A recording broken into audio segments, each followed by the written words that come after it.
আজকে ভিডিওতে রায়মাটির প্রশ্নবিচিত্র 2024-এর পঞ্চম শ্রেণীর পরিবেশ বিষয়ে দ্বিতীয় পর্যায়ে মূল্যায়নে যে 8 নম্বর প্রশ্নটি রয়েছে অর্থাৎ হিলি রামনাথ হাই স্কুল এই বিদ্যালয়ের সমস্ত প্রশ্নের উত্তরগুলি করব। তার আগে তোমরা কেউ যদি আমার চ্যানেলে নতুন হয়ে থাকো তাহলে চ্যানেলটি অবশ্যই সাবস্ক্রাইব করে নেবে।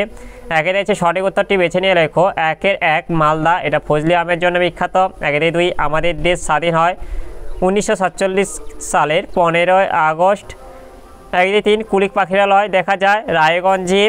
1-এর 4 প্লেগ রোগীদের সেবা করেছেন ভগিনী নিবেদিতা।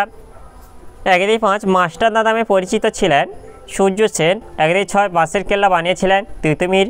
2-এর গেছে এক কথায় উত্তর দাও যে কোনো 5টি। 2-এর 1 আছে সোনার বাংলা গানটি কার লেখা? সোনার বাংলা গানটি রবীন্দ্রনাথ ঠাকুরের লেখা। 2-এর 2 রয়্যাল বেঙ্গল টাইগার কোথায় দেখা যায়? রয়্যাল বেঙ্গল টাইগার সুন্দরবনে দেখা যায়।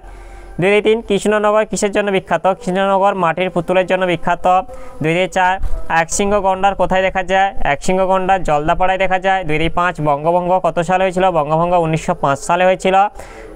2-এর 6 কাকে গান্ধী বুড়ি বলা হয়? মাতঙ্গিনী হাজরাকে গান্ধী বুড়ি বলা হয়।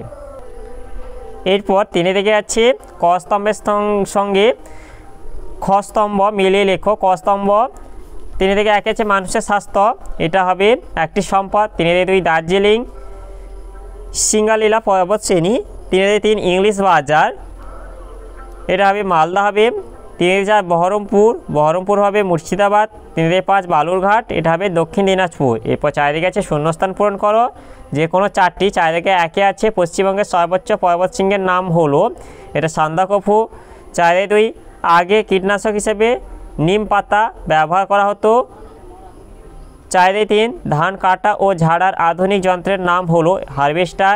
4-এর 4 কেঁচো মাটির, এটা সজীব জৈব উপাদান। 4-এর 5 লেজে ভর দিয়ে লাফিয়ে চলে চ্যাং মাছ। তাহলে আজকের ভিডিওতে আমরা পঞ্চম শ্রেণী পরিবেশ বিষয়ে যে 8-এর দাগে হিলি রামনাথ হাই স্কুল এই বিদ্যালয়ের সমস্ত প্রশ্নের উত্তরগুলি শেষ করলাম। আর তোমরা কেউ যদি আমার চ্যানেলটা এখনও সাবস্ক্রাইব করে রাখোনি তাহলে চ্যানেলটা অবশ্যই সাবস্ক্রাইব করে নেবে। ভিডিওটি ভালো লাগলে ভিডিওটিকে লাইক, কমেন্ট ও শেয়ার করতে ভুলবে না।